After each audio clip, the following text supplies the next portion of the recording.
de partir, volíem fer un petit taller de com s'ha de fermar una bicicleta perquè no te la robi.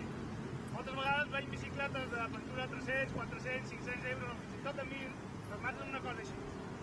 Això se pot tallar en 5 segons. Això només va per formar pintura sí.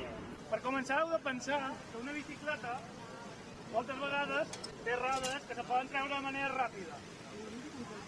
Normalment, la roda més fàcil de treure és la de davant, i per això, normalment, quan s'ha de formar una bici, el seu és formar el quadre, el més important de tot, i la roda de davant. Se solen endur moltes coses petites. Els llums, el sillín.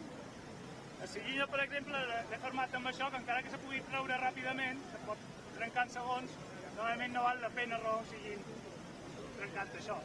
Hi ha diferents maneres de formar una bici que són prou segures. Moltes vegades, quan compreu una bici, és bastant important que mireu si té un pany per darrere. El vostre segurament no el tingui perquè són bicis més velles, però avui en dia venen més amb un pany d'aquest. I això de forma ferma ferrada de darrere també.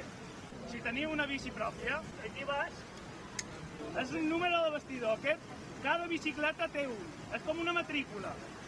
Heu de conèixer el vostre número de bastidor, heu d'intentar tenir fotos de la vostra bici amb vosaltres per poder demostrar que la bici és vostra. El número de bastidor, per el dia que vos robin la bici, posar una denúncia i apuntar quin era el número de la vostra bici. I si troben la bici qualque puesto, qualque lladre, lo podreu recuperar.